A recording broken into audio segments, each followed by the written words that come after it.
How many times does the revolution have to fail before it succeeds? And is our world the crappy sort of world where utopian plans always fall into the wrong hands? Do the good guys die and do the bad guys, by kind of virtue of not being dead, take their place and then go on to run the world? Could I make it any more obvious how relevant these questions are to China? Here to rein me in and keep the conversation smart and subtle and not quite so meat-fisted? No, not meat-fisted. Ham-fisted. Here to keep the conversation not ham-fisted is translator Canaan Morse. I'm going to be interviewing him about his translation of Peach Blossom Paradise, which is the first book in Gefei's Jiangnan trilogy. Gefei we've covered on the show before.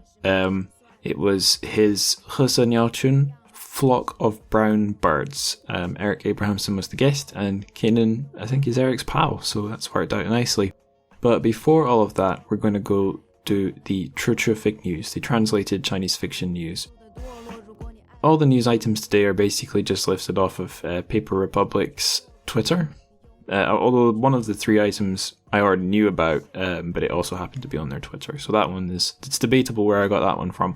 But in any case, I just kind of plucked these from a handy place because I didn't have any news sourced by myself, I suppose, which would lead me to say, if you ever have some news relating to Chinese lit, translated Chinese lit, that you'd like me to kind of amplify on the show here in this section, then yeah, just let me know. I'd love to, and you are literally saving me some work or a chore or whatever. So as long as it's on topic, I'm really happy to cover it. So please just get in touch via social media. I'll just plug social media now, actually, since it seems like the right time. So Instagram's a good place to contact me at TrChFic, TrChFic. That's the podcast Instagram. My own personal Twitter is the one I use for the show too. It's at Angus Likes Words. Those are the best ways, really. The show does have a Facebook. Oh, Discord is actually really good too. You'll find a Discord invite link in the show notes and on the podcast website. Right, let's actually get on and do the news now.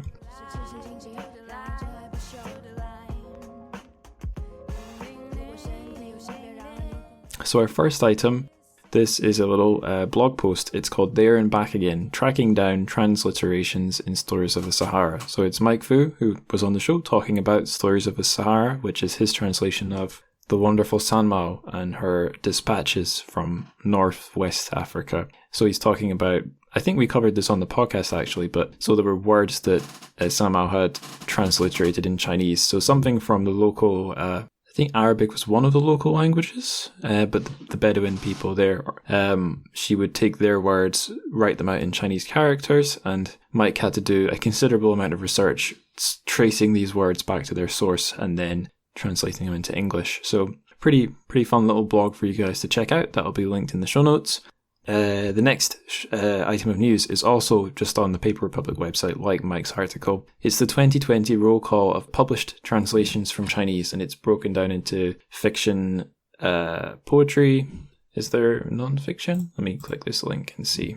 Oh yes, as well as, I'll go through the sections actually. So it lists the various prizes which were won by translated Chinese fiction and their authors. There's a breakdown of gender balance, so whether it's men or women winning the prizes and getting published. There's links to some star reviews. Then there's a list of general fiction and classic fiction. So you could say stuff by living writers, stuff by dead writers, if we're being very broad. There's a special section for science fiction and fantasy.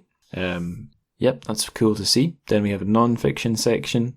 Then we have poetry. Then we have children's books. Oh, great. Okay, yeah, so a lot of good stuff there. Excellent. Yes. Now, our next news item, it is something I tweeted, but it's worth a slot in the news too. It's a book that another former show guest, Deathblade, Jeremy Bai, the wuxia web fiction, mostly, translator has brought out. It's his little guide to understanding Chinese fantasy genres. So these are wuxia, xianxia, and xuan. Don't know if I said that very well. Xuan isn't a opinion sound I run into very often now that I think about it. But yeah, so if you're wondering what those are, you can listen to my episode with him or some of the other wuxia season episodes I did, or you can buy his book. I believe it's, on one hand, if you want to get a flavour of what it's like, you can go watch his YouTube videos explaining these different genres. but he's said that there is like content there, a refined, edited, coherent, boiled down version of them, but he's added other extrapolations and thoughts too. So, I mean, he really knows his stuff. So if you're looking for an intro, I'm guessing a fairly concise intro to these genres, although I don't know. I don't know how long it is. This would be a good place to go looking. And he's a nice chap. So yeah, your support would be going to a good cause is maybe the wrong word, but a good guy. A good guy who really cares about what he's doing. So yeah, speaking of good guys who care about what they're doing, let's get on to the interview, because I think Canaan Morse fits that description, and I think the author for this episode, Gilfay, does too. So yeah, without further ado, interview time. Right, so we have on the show Canaan Morse. Oh, I always do this. Is that a correct pronunciation of your name? That is the correct pronunciation, okay. Yes. I was pretty sure, but I wanted to check. You just beat out every Starbucks barista ever. Do they say like Canaan or something? Yo, I get all kinds. I get Canaan, Canaan. I have a lot of people who say, "Oh, Canaan, like Cain and Abel," and I'm like, "No, that's 3 words." Cain and Abel. There might be a Mr. Abel out there somewhere called Canaan. That would be funny. Anyway, starting again. We've got on the show Canaan Morse. Nice to have you on, Canaan. I don't know if it's too early to say Merry Christmas, but in any case, Merry Christmas. How's it going, and what have you been up to lately? Well, Merry Christmas to you too, Angus. I have been doing as much as I can to sort of keep up with the general pace of life during the COVID pandemic over here in the northeastern U.S. I was originally supposed to be in China right now as a Fulbright scholar in Beijing doing dissertation research, but first the COVID pandemic and then the government cancellation of the Fulbright China program, which was incredibly regrettable, have forced me here to stay here. And I am teaching a survey course in classical Chinese literature at Boston University. I'm actually in the middle of grading final exams today and preparing to spend a semester in Taiwan instead. Oh, well, there you go. Are you off to Taipei, or is it a different part of Taiwan? No, I will be in Taipei, affiliated with the Academia Sinica, the Zhongyan Yuan. And I've changed my proposal up significantly because my research, in terms of field work at least, deals specifically with a form of popular cultural performance that's localized in Beijing. I research Pingshu, long form storytelling, Shan Tianfang style Pingshu, and its connection to ancient literature. But in Taiwan, I'll be looking at a bunch of old texts that they have down there in their libraries, and trying to write a dissertation chapter and definitely continuing to translate and write. Cool. I haven't, or if I have heard of the Fulbright Scholar Program before, it's in a bunch of other things filed away in my head. But I do know over the last few years, a few different things like that, things that like exchange programs between the States and China, and maybe China and other countries have been kind of like the drawbridges pulled up, and it's not all been down to the pandemic, right? It's been down to geopolitics. Mm-hmm. Yes, absolutely. And our idiot president, Donald Trump, had no beneficial effect on that whatsoever. No. His attempt to do whatever it is he's trying to do has broken a lot of really productive cultural ties that American scholars and researchers of all kinds and teachers have had with the outside world, including and most particularly China. Mm-hmm. And there are a number of, I was the beneficiary of the golden age of Chinese education back as a college student. I went to 2 different immersion programs in Beijing, once as a junior, once as a sophomore, and once as a postgrad, and they were amazing. And neither of those programs exist anymore. It's a shame. It makes you wonder what the future holds, but I guess who knows, because the number of curveballs history keeps throwing at us seems to be unlimited. Mm-hmm. You've told us a wee bit about yourself and your journey as a translator, or at least your education in Chinese language and other things Chinese. Is there anything else you can tell us, I guess, given that we're the translated Chinese fiction show, about your journey translating like stories, Chinese fiction that people can buy off Amazon or whatever? Well, most of the things that I have translated are not still available for sale.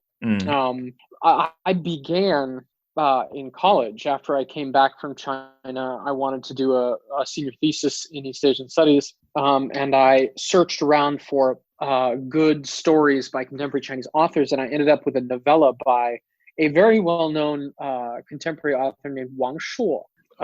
Yeah. Who you have heard of, a number Yes. of people have heard of. Yeah, so he had a very, probably his first well-known novella was actually called 空中小姐, the stewardess. And I picked that one out almost random and translated it. It was an academic project. I translated and prefaced it. And after I had the whole thing done, I set out on an endless, a vain journey to get in touch with Wang Shuo that after many, many years and plenty of bogus cell phone numbers ended up all coming to naught. But that was the first project. And the second, I moved into modern Chinese literature, the literature of the May 4th period, and did a bunch of short stories by a modernist author named He Qifang. And that was the beginning of my publication history as a translator. I managed to place one of those stories when I was very young. I got one into the Kenyan Review, and then a couple of the other pieces in the years following that. And it was right about that time that I was 23. I moved back to China, began working with Eric Abramson on Paper Republic, and we started to really get into the business end of Paper Republic and then into the magazine. And by that time, everything was in full swing from a translation standpoint. It sounds like you were a lot more put together at 23 than I was. That's impressive. You know, all of our stories in the telling sound like we were more put together than we really were. Yeah.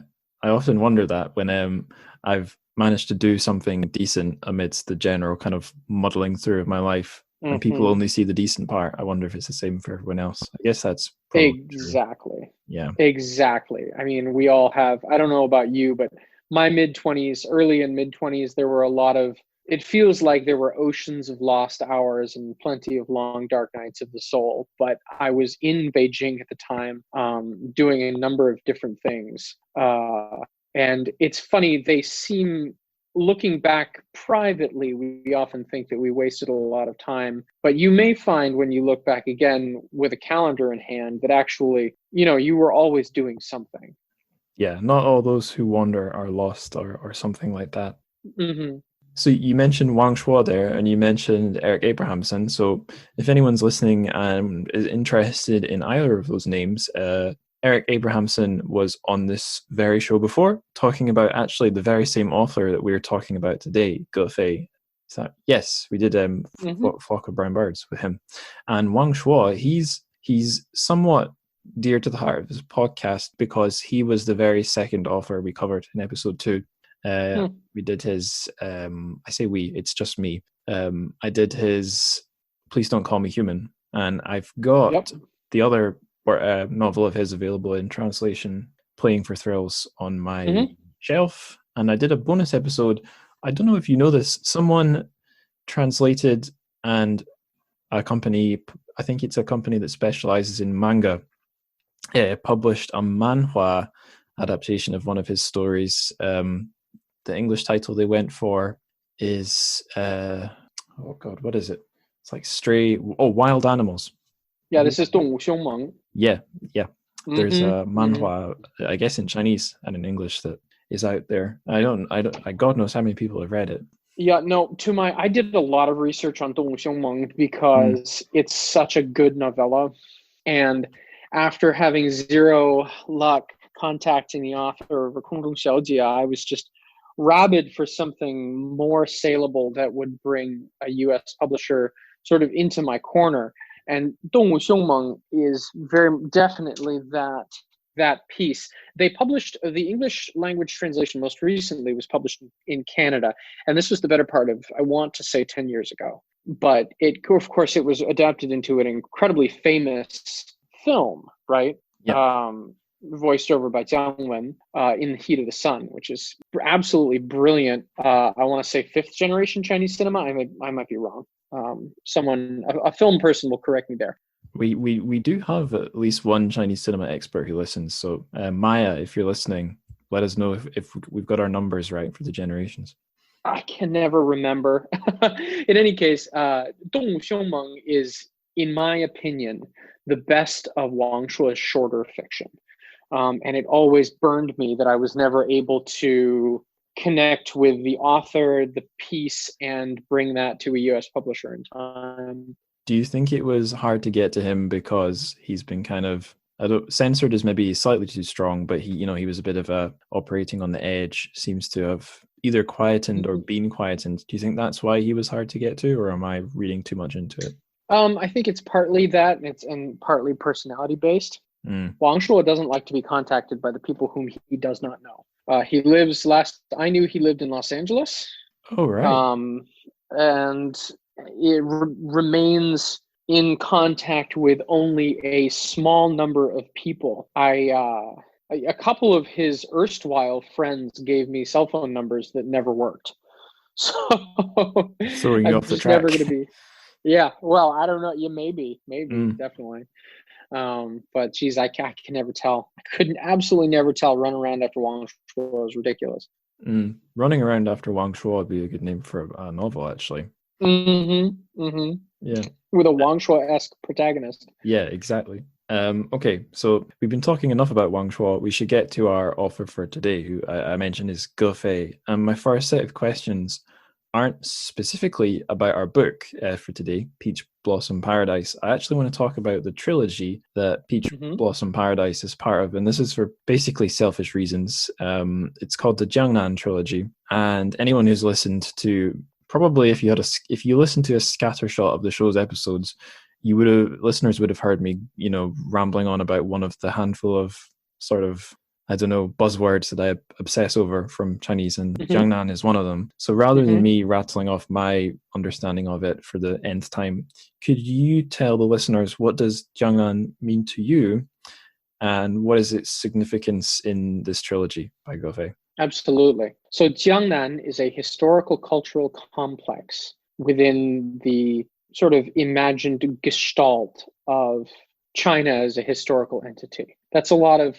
$100 words to it's tell you. Good use of them, though.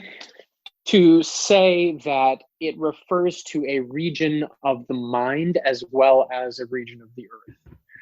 So Jiangnan, literally meaning south of the river, means south of the Changjiang, south of the Long River.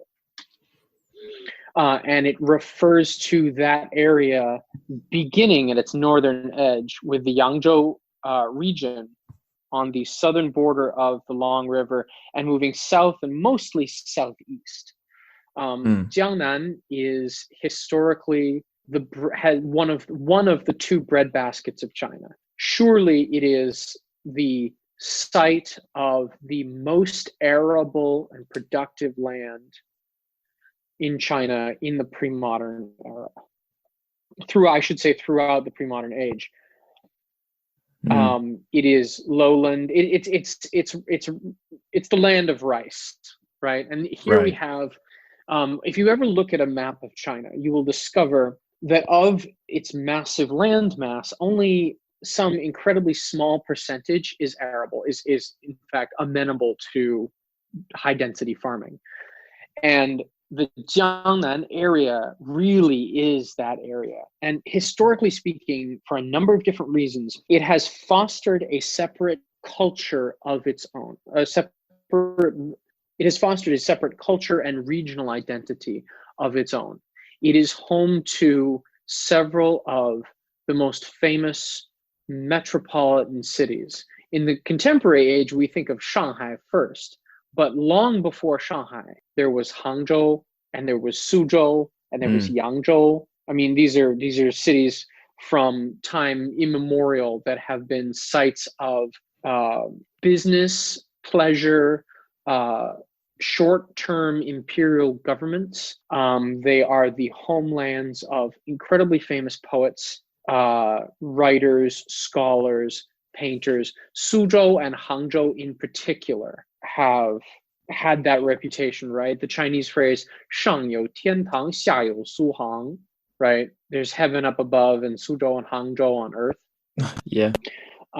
Is part of this. And at the same time, while this region has become famous for the bounty of its harvests, the beauty of its women, the talent of its poets, the incredible views and pleasures of its metropolises, it's also been this weird sort of otherized place for imperial governments and cultures to run to when the North was invaded by pick your barbarian tribe. And I Right. use Yeah. the word barbarian in quotes because they were thought of as barbarians by the Central Han. When, for instance, when the Song Dynasty capital was destroyed by the Jurchens, they moved provisionally to Hangzhou, right? And it is there, it was thought that amid the beauties of Hangzhou, that the dynasty continued to wither and die. Something similar happened to the Ming dynasty when they were driven out of Beijing by the Manchurians, or when they were driven out of Beijing by the Manchus. Mm. They moved to Nanjing, and in the southern environment, the last scions of the Ming court essentially abnegated their responsibilities and the dynasty died. Lastly, and this is most important for Gefei himself, the cities of Jiangnan, of the south, have a reputation for porousness. Their boundaries were fairly open. There was there was a significant amount of ebb and flow of people and goods from the countryside into the city. Green spaces that we normally associate with the country migrated into the city in the form of scholar gardens and parks. And the people from the city often moved out of the countryside and spent lots of time out in the countryside. There was a back and forth, an ebb and flow, a sort of organic feeling to it that Gefei himself has talked about, especially when he starts comparing it to the commercial monolith that is Shanghai. Right, that's interesting. When you were recounting all the things about Suzhou and Hangzhou, and I'm not going to be able to rattle it off, but that phrase about heaven above, Suhang below, I think it was. That's stirring a lot of memories for me. Partly because the time in China I spent, most of it was in Shanghai, so I was often taking the chance to scoot south to Hangzhou or west to Suzhou. But my very first year in China was spent in Zhejiang, in just Deqing, just one of the counties in the sort of halfway between Hangzhou and Huzhou. And yeah, everything you were saying was bringing back memories of that. Where was I going with that? Oh, yes. So the point you made about porousness, I'd never thought about that before, but it rings really true, actually, in my memories of Hangzhou, because so obviously Hangzhou has the West Lake in it. So it's this pretty modern Chinese city, but right about in one of its dead centers anyway, there's this incredible, very large ancient man-made lake. But over on its west side, you have mountains and hills. There's the Longjing tea village, and yet it's still like a city. And I mean, I suppose, yeah, I'd never seen anything like that before. Even in my own country, where you suppose, supposedly a place of great natural beauty, and the city that is where I grew up and where I am right now, Dundee, we're really quite close to the Highlands. You can catch a Dundee bus up there and get there in something like an hour. I talked about riding that bus in the episode on Radish by Mo Yan, but there isn't like a blurring between the two. You just you pass out of the suburbs and then you're going through the countryside, and then you're either going one way into inland, another way along the coast, or north, eventually heading for the glens. There is no sort of mistaking one for the other, at least that I can think of. And I can't think of seeing much of that in any other place in China I've been, now that you mention it. So yeah, that's interesting. I can't think exactly how that relates to anything I've read by Gefei, but maybe I missed it. Does it? Can you think of a way it relates to Peach Blossom Paradise? Oh yes, absolutely. I mean, there is the porousness and organic fluidity that I speak of, and that Gefei has spoken of, resonates, and we see its undertones in the attempted creations of various kinds of utopia within Peach Blossom Paradise, which is really what this novel is about. It's not the only thing it's about, but it's one of the major themes. And in particular, the Bandit Haven of Huajiashe, which is the title of the second part of the novel, is describes a human settlement that has been integrated into the natural flow of sunlight and wind and water to the best of the architect's ability. Right. Yeah, it's a town, but at least when I was reading it, I was visualizing it as a town sort of out of the way, not quite out of the way, and by a lake. So yeah. Now you mention it, yes. Maybe was in my mind I was visualizing it more as a village than something urban. Maybe that's. Oh, definitely a village. Right. Most definitely a village. I'm sorry, I didn't mean to suggest that it was a city. Right. But it is. He describes the organization of waterways, right, that send running water to every house in the village. It's interesting, of course, because one of the great tensions in that novel is between man-made space and man-made. I should say it this way. One of the great tensions in the novel is between man-made enclosed spaces and open traversable spaces. So we notice, for instance, that dangerous things cross the open spaces in Peach Blossom Spring. People appear out of nowhere. Fires start. Boats come from across the lake. Qing Dynasty officials ride over the plains to cut people's heads off. A spy travels through the fields and the woods to spy on local villagers who are fomenting rebellion, et cetera, et cetera. Meanwhile, we have the spaces of like the covered walkway at Huajiashe. We have the Liu family estate with its outer wall in the first and last parts of the book. And we notice how that space starts to tumble down. So there's a really tense relationship between an interior and exterior that happens. I was going to ask a question later about how we could try and connect this novel with the other Guilty story we covered on the podcast, Flock of Brown Birds. And now you mention it, something has occurred to me, which I guess it registered unconsciously, but now I've got a way to articulate it. Reading Flock of Brown Birds, the character literally can't really he says something like either time is broken in some way or my memory's blocked. So the whole thing kind of, you read the whole thing in a kind of a haze, never knowing what's, at least in terms of space, what's very far beyond this guy in his house or the dark roads he's walking down, literally and figuratively. And you don't know really what's ahead or behind him in time as well. And yeah, what you said about the settled spaces and the places in between them in Peach Blossom Paradise, it's totally true. Like, so I don't know if this would interest you at all. It might interest some listeners. I've been playing one of the Witcher games. Me and my girlfriend got an old Xbox One recently, secondhand. Wow. And it's one of these fantasy games where you have a great big map and you can explore it. And as you explore it, you find more things. But, it'd be a boring fantasy game if there was nothing, or a boring RPG if there was no monsters between the towns. So you wander around, you don't know what's going to be around the corner, and it's usually something that will try and kill you. Or if it won't kill you, it will give you a surprise.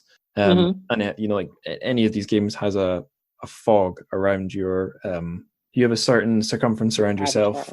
Yeah, around your, or on the map, the little mini map at the top right of your screen, you have where you are. Everything in a certain proximity to you is revealed, but almost like 99% of the world, it's blacked out. You don't really know what's going on. And yeah, like although the setting of Peach Blossom Paradise it's a more or less real historical China, it's got a feeling of being a very strange, mysterious place. Maybe aided by the fact no one's got telephones or smartphones or TV or radio. So it's quite a natural sort of, how would you know what was going on in most of the world, even in a fairly, in the Qing Dynasty, which was, not exactly medieval times, but even then they were clearly confusing times.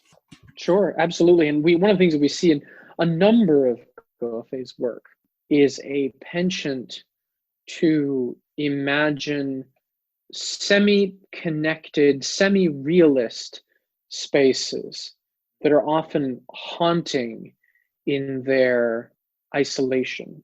this happens. This is how I feel the home setting to be in Flock of Brown Birds is how I feel multiple spaces exist in Peach Blossom Paradise, and it's most Right. certainly something that we see in the Invisibility Cloak. Which you also translated. Yep, several years ago.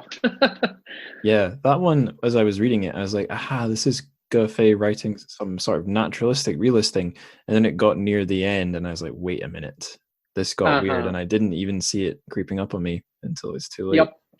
Yep. He's impossible to classify in that respect. And the same, that really is true. Even though Peach Blossom Paradise is, in a number of ways, very much participates in the sort of like doorstop length epic historical fiction novel that many writers of his generation have tried their hand at.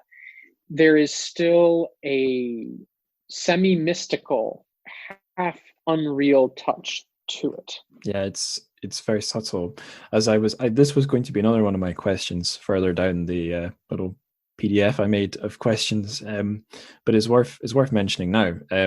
So yeah, in my personal journey and on the podcast, reading all these translated Chinese books, quite a lot of the sort of doorstop historical stories you described are out there, and they're usually a recounting of the various stages of modern Chinese history. The characters go through various traumas. It's a bit cyclical in that sense, and I'm gonna have to get my exact wording because it's a quite specific thought. Just scroll down to the correct question. Yeah, so one the common theme I noticed, and then had my suspicions confirmed. I was reading some like academic secondary criticism, not in the sense of criticism in the academic sense, like someone writing secondary scholarship. There you go. Someone in their secondary scholarship. I think it was actually in prep for this book confirmed my sort of intuition. So the feeling I got from a lot of these big, serious Chinese novels, which seem to be so popular, and at least with publishers in translation, is something like life is absurd and chaotic. Both individual life plans and collective pushes for progress, which are quite significant in 20th century China, are doomed to unintended consequences and gradual dissipation. And one thought I had was it's a way to not make a direct critique about any particular ideology. If you just say something like life is it's a mire, or life is pointless, or humans are foolish, or whatever.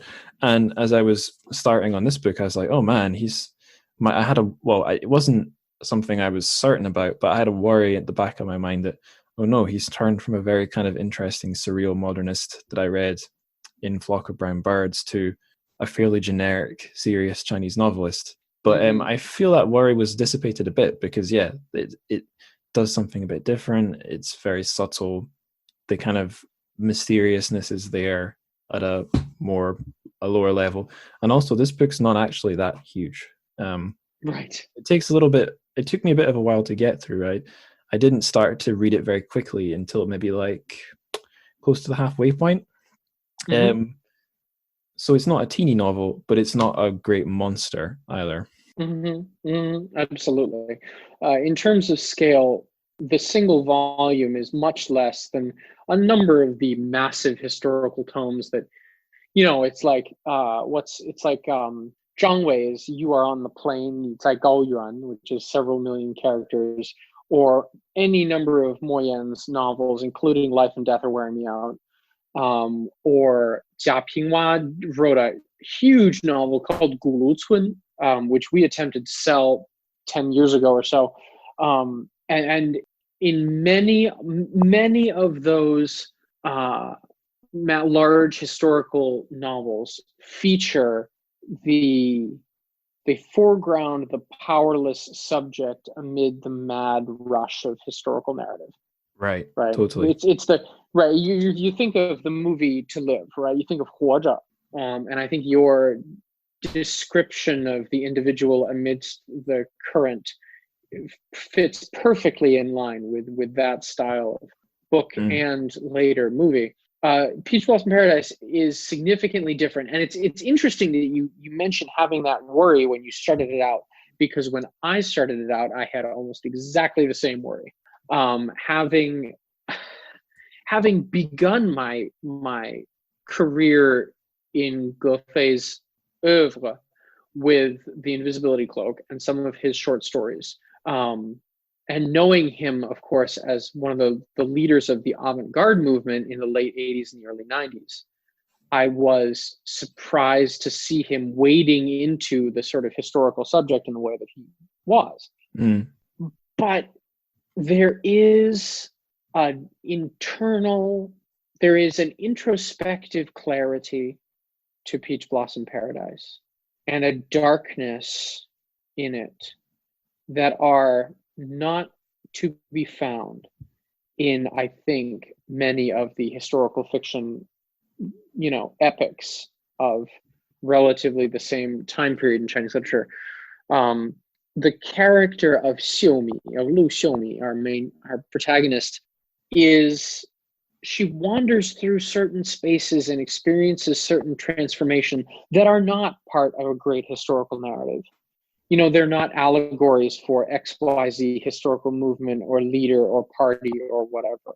Right. They are less than that, and they are also more. And while it's absolutely true that Peach Blossom Paradise describes certain kinds of futility and the best made plans of mice and men gang after glay type thing, at the same time, this is a much more conflicted, subconsciously involved kind of futility and frustration. This is not the husband and wife with the pregnant daughter who can't get a doctor because he's been starving. This is not that plot. There is something more sinister and more mythical at work. Yeah, one of the two, I think it was either two or three, I'm going to say two, one of the two pieces of secondary reading I did, it was just, grabbed off of JSTOR or somewhere like that. It was a essay it was using a literary theory. I forget what its exact name is, something like fictional minds, which sounds like it could mean just about anything, but it's an interesting framing of looking at a piece of fiction where you analyze it in terms of to what extent does the text create a sort of virtual personality, particularly specifically their mind, be it their conscious or their unconscious, I guess. And that, sometimes reading an essay can make the book interesting, but kind of flattens it into politics or history or something. And sometimes an academic essay in a book is just lame and you get nothing out of it. This one made me, I think it enhanced it just on like a literary level, looking back at it and thinking, oh yeah, he did use technique X, Y, and Z. He wasn't just writing a yarn. And I think the essay talked mostly about Xiumi and her mind. And without trying to spoil anything, we start off the book in her head, but we're not always in her head for the entirety of the book. But even when we're not in her head, there are things going on either in her conscious mind, but we don't see it because we're not getting that perspective anymore, or it's going on at some unconscious level and she's going through changes that she doesn't even understand, and then as the unconscious does, it bubbles up later. And although it's not written explicitly anywhere, it's not described explicitly, but somewhere under the hood, so to speak, somewhere in the planning or in the thinking of Gauffet, he's made at least this one character, maybe other ones, a pretty interesting simulated virtual personality. Absolutely. I couldn't have said it better myself. Yeah, there you go. It's striking actually how fruitful some of these, like what you'd think would be a cheesy sci-fi terminology, simulation or virtual, but it's fiction is representational. It's always, at least if it's realist, it's simulating something. Absolutely. And the best literary criticism, the real literary scholarship, is simple words that change the way you read. And it really can do that when it's done right. Yeah, totally. Another thing I found that makes me a really engaged, close reader is if I really obsess over a book and start rereading it and rereading it. I don't know if I've ever talked about this on the show or if it's too. I don't know. I know I've talked about this recently, but I found it's a little bit like watching a scene in a movie over and over and over. You'll see things in the background, or you'll see extras' faces, or in a book, you'll be able to, when you're, in my experience anyway, when you're reading fiction, you have a fuzzy picture of what a place should look like. But if you are really engaged and the author has given you a reasonable amount of stuff to work with, you'll be able to create, again, an amazing virtual place. And where am I going with this? And you can end up with something that God knows if the author intended it. But I get the sense you could probably do that with this book. I get the sense there's a lot of hidden details, or just details I didn't pick up on my first reading. Oh, absolutely. And a plethora of visual imagery. It's interesting. I translated a huge piece of this novel in a painting studio. Right. My girlfriend was in the MFA program at RISD at the time, and I used to sit in my rocking chair in her studio while she made art, and I would translate a chapter and then I would read it to her aloud. And she made the very interesting observation very, very early on at how visually rich and textured Goffe's prose is. And I hadn't noticed it because I'm not an image person, I'm a words person. But as she heard it, like it's extremely, the mind's eye is richly stimulated by this narrative. Definitely. I remember, I think I felt that most strongly with Flock of Brown Birds, but maybe that's because he's a younger writer. It has images that kind of call for you to visualize them because they're so strange. Whereas in Peach Blossom Paradise, it's a fairly naturalistic setting. But the richness of the physical things is totally there. Rewinding slightly to what you said, or what we were talking about worrying that he was settling down as a more generic, in quotes, important Chinese writer.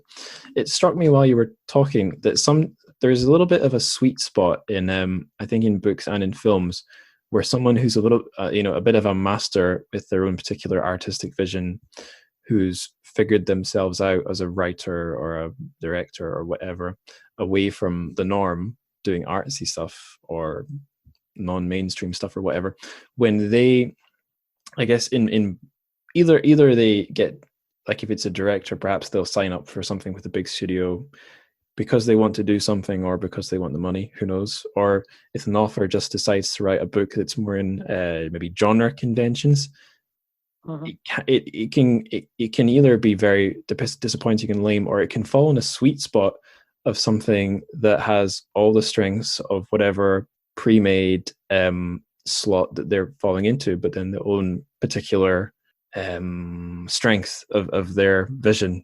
I'm trying to bring out my higher dollar value words today to keep up with you, but like the one that's I guess the first example that pops into my head is Christopher Nolan doing a Batman movie, and I remember like seeing posters for that as a kid and thinking, oh man, are they really making more Batman films? Who cares? And my dad was like, yes, but you see, son, it's Christopher Nolan, he's a great director. And I was like, I don't care, it's another Batman film. They made one like 5 years ago, why are they making more? And that trend at least has continued. But it was at least one of the films in that trilogy is one of the best ones, or at least in the eyes of many critics and myself. That's an incredible number two. I mean, I like the other ones, but number two is really something special. And it's like what we were saying, it's you could, I think you could watch that one 10 times and still miss stuff. It's very multi-layered, as well as having a pretty singular vision coded there between the lines of your superhero movie. But I should probably. We've had a lot of talk of video games and superhero movies. I'm trying to stay serious. Well, I'm sorry, what was the question that was behind this piece? I'm not quite sure. What was the question? Oh, it was more of an observation. Can I turn it into? Oh, I see. Yeah. Okay. Yeah, I might have said, "Here's a question," and then I didn't come up with the question. I do that quite a lot. It would if I was doing that to you at an author or translator event, then I'd be the biggest asshole. But I'm the host of a podcast, so I can get away with it. You do whatever you want. Exactly. So here's a serious question, and we were kind of touching on this.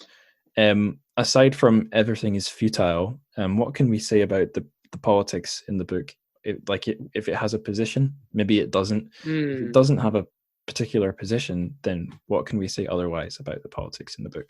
So the politics as an atmosphere, politics as a world are a part of this book that absolutely cannot be missed, because this book, like the other two books in the trilogy, is positioned in a political liminal space. Right. Okay. In this case, it is the aftermath of the 1898 100 Days Reform, which is one of the most important and most easily forgotten periods of modern Chinese history, in which a group of progressive intellectuals who were also government officials wrested control of the government for 3.5 months and attempted to create an egalitarian democracy in China, like just in the middle of the end of the Qing dynasty. And this was a time of massive political upheaval, of military defeat, of economic uncertainty, in which a small group of people who believed fervently in the idea of the, quote, great unity, which is mentioned a couple of times in the narrative, essentially tried to build a utopia out of nothing, a modernist utopia out of nothing, and they failed. And the people inside that project, both the people who tried to replicate it and the people who freeloaded on it and the people who actively opposed it, found themselves in utterly new territory. Yeah. And it took a lot of lives. I wonder how well it compares to like the kind of tail end of the 60s, early 70s, the tail end of the hippie dream, because I'm thinking of one or two male characters in early on in the book who are, or actually no, more than one or two, who are or have been somewhat tied to these like progressive or revolutionary ideals you're describing, and they end up just kind of being like, I don't know, a predatory free love guy from the early 70s. They're quite happy to use the ideas that suit their baser desires, I guess. And we've got the sense that there was something a little bit more enlightened not that long ago in the past, but the high ideas die more easily than the brutish ones, I suppose. Well, it is the scene which Peach Blossom Paradise describes is one in which private motive and public mission cover each other up very well. And this is, that's probably more of a truism than it sounds like, even as this is the case with many movements of great political change the world over. It sounds kind of like life as well. Yeah, they're hijacked almost immediately. Yeah. But in this case, there's such a feeling of discontinuity, of like potentially tectonic break with a system of government and social organization that has persisted for, well over a millennium. That characters like Zhang Jiyuan they describe a sort of, how do I want to put this, brutal, take no prisoners, and merciless energy of reform. Yeah, there's right. I don't know if there's a better word than bloodthirsty, but like the idea of like taking lives for revolution is part of the virtue of the whole thing. Like, I'm sure a few characters that guy we meet early on, Zhang Jiyuan, and some others, someone asked them what is revolution about, and you know, what we'd think would there'd be something we'd expect to hear something like democracy, liberty, equality, fraternity, da da da. But it's like, no, it's about killing people. That's how you get stuff done. You kill people. What for? Well, you know, just to be revolutionary. But why do you do that? You know, circular logic. That's right. And you know, this is that kind of revolution, that idea, simplistic idea of revolution is simply cutting people's heads off. We see echoed throughout the major revolutionary movements of Chinese history. I mean, that's the basic equation that's grabbed a hold of during the Cultural Revolution. I mean, this is going to sound a bit silly, but when I have a day of work ahead of me, the work I like best is the stuff that gives me a clear sense I'm getting something done. Ideally, something fairly simple, repetitive that I am in particular quite good at. And you know, if you were revolutionary, killing people might feel like one way of getting things done, particularly if they're somehow labelable as undesirable.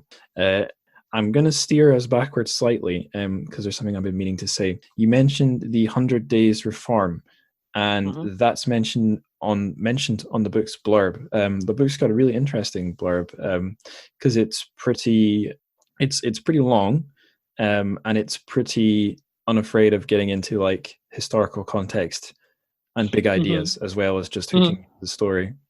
Maybe that's because it's a NYRB book and that's part of the style. But I don't know if you were involved in the blurbing at all. It occurred to me. I wrote the blurb. Right.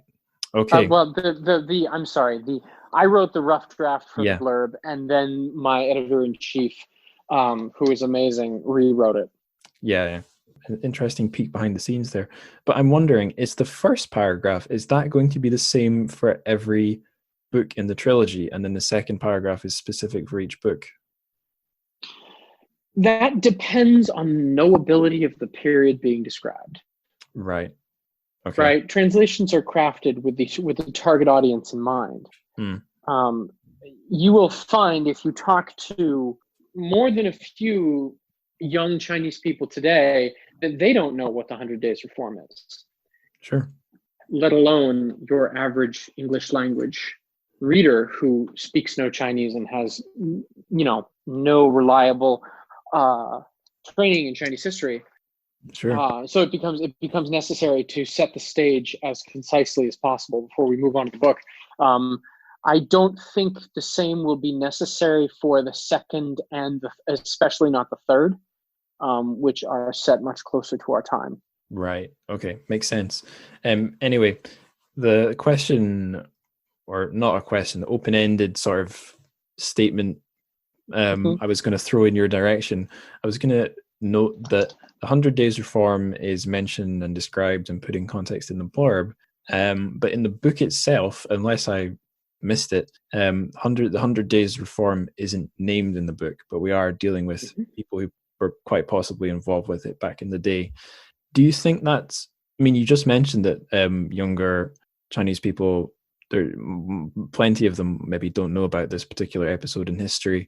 Do you think this is a difference between the English edition and the Chinese edition, that Gofei would know, that a lot of his readers would know that's the particular event we're in the aftermath of, and in the English edition we need it in the blurb? Or is it more that the milieu is the thing that the English language readers need to be clued into, rather than? I think Gofei would have presumed that his original readers would have at least been able to identify the historical period. But I also think if we look at his technique for description and the choices that he makes, who to narrate, how to narrate it, who to follow. For instance, if you were someone who was interested in sort of the greatest hits of Chinese history, and you were interested in reading a novel that jived with that narrative, you wouldn't read this novel, because it's a Xiumi is a person who lives and dies in semi-silence. Right. Right? I mean, there's seclusion, isolation, self-isolation, and self-prohibition are hugely active parts of this book. And it's not like, we don't meet any Sun Yat-sens, we don't meet any Mao Zedongs. No. He is filling in, he's bringing light to an extremely dark corner of the sort of modern historical narrative. Right. So it seems to me fairly clear that while he knows his audience knows something, he's more banking on that there's a bunch of stuff they don't know. Yeah, I can think of equivalent narratives in other countries and other places where, although we remember the revolution that, produced a new order and won, lots of revolutions can be put down beforehand. Like maybe France as an example. We all think the French Revolution is the first, French Revolution, but there were plenty that didn't get off the ground, and that and the characters in those stories aren't a million miles away from some of the characters we meet in Beach Blossom Paradise. Yeah, absolutely. Yeah. We've been going for a while now, so let's charge on. Let's charge on to the story in particular rather than just the whole trilogy. We've kind of hinted at a few things, but if we could go into like maybe plot and characters, the less away from the lofty ideas towards the specifics. What's Peach Blossom Paradise all about? Well, it's the story of one young woman from a wealthy family in southern China who spends her entire life struggling to maintain control over her own life, both her future and even her body. She is born into a very traditional wealthy family, one that has all of the trappings of wealth that as it was distributed throughout the civil service, and which runs according to traditional Neo-Confucian rules. But all of that comes to nothing when she is kidnapped. And her kidnapping is the first in a series of dislocations that take her first away from her home, and then presumably as far away as Yokohama in Japan, before coming back to her native village to attempt to institute an instant modernization, which is something of a farce and something of a tragedy. And it is at the end of that dream when it comes crashing down at the hands of nepotistic late Qing dynasty officialdom. I guess this is the beginning of the Republican era, so early warlord era / Republican era corruption. When those figures bring her down, she is forced once again to withdraw into herself. And it is in her complete self-withdrawal, the sort of hermitage at the end of the story, that we begin to see the lights of the next novel sort of being shown to us. What you were saying about how we kind of, towards the end of the book, the next stage of modern Chinese history is arriving, and a lot of our characters meet their fate one way or the other as it arrives.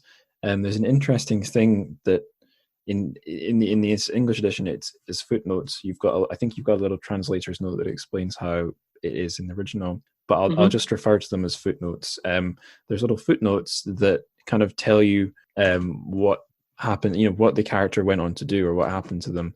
So something like a slightly more classy literary equivalent of what those old like 80s and 90s TV shows and movies used to do, where it'll show you the character's face and be like, Jim Jones went on to blah blah blah, something like that. But Goface doing something a little bit more interesting, because he's like, I guess you can't call it alternate history, but he's playing with real history and his fictional creations. Quite interesting. Is there anything you could say about that? Yeah, absolutely. There's something important that needs to be said about that. Those are quote unquote author's notes. Right. If we were to be, hair-splittingly accurate about this, then we would call them narrator's notes, because they are written in the voice of the speaker, the narrator of the novel. But they're doing exactly what you said they were doing. They're playing with history. This is fake history, right? We're following fictional characters into a real sounding space. So when we have the history of Tiger or when we have, the male character near the end of the book, or when we have the history of Black Dragon Temple, which he extends into the communist era and the modern day. These are all places, and he's made them sound so realistic. Totally, yeah. Including the painting, right? The Peach Blossom Paradise painting in the beginning of the book, which is sort of like the beginning of everything, right? Mm-hmm. It kind of reminds me, I can't think of specific examples, but maybe something along the lines of you go into a movie, you stick on a movie, and you know that it's done in a fake documentary style, or it's going to say on a screen on a panel based on a true story, but it's just an affectation. It's totally not real, but then you find yourself halfway through, you're second guessing yourself, like, oh wait, no, did this really happen? And that's kind of what happened to me. I read your translator's note explaining what these footnotes were going to be, and I was like, it's just a silly game Gilfa is playing. But then I read one or two of them and was like, wait, so are these real places he's taken from history and put in his book? And yeah, it's sort of uncanny. It's not. I went in thinking that this might be a bit cheesy. This might seem like he didn't need to do it, and it's self-indulgent. But yeah, however, in whatever way he did it, it blurs the line between fiction and reality quite nicely. Exactly. Yeah. What other sort of literary techniques is he deploying in the book? Well, I'd love to be able to rattle off a list of, standard literary critical terms here. But well, as we said earlier, the terms don't make the strength of the commentary. It's the absolutely not. Yeah. And I mean, there is a significant amount of simultaneous or non-consecutive narration that goes on. So he makes frequent use of things like the flashback. We notice that it's used to sort of secondary narrative from other characters' mouths is a staple of the second part of the book, as we hear about, we hear important events retold more often than we see them being enacted, right? Especially when she's at Huajiashe. Other than that, I have one. I mean, I noticed repetition was interesting. Things repeat, but it's in a very particular way. So thinking of another author who uses repetition right off the top of my head, I've read his Song of Ice and Fire series books twice, George R. R. Martin. So venturing back into nerdy fantasy territory, he has these phrases that pop up again and again, which I guess are a part of making the world seem like a real world. They do sometimes have some sort of deeper significance. Like there's one which becomes more and more prevalent as the war turns the country to shit. It's words are wind. And that one's actually quite good, because the idea is society is being unraveled by the war. Society is built on what promises we make each other. Money's based on a promise of, getting something in return. Words have lost their value because society's falling apart. Words are wind. But it's repeated very frequently, so you can never forget it.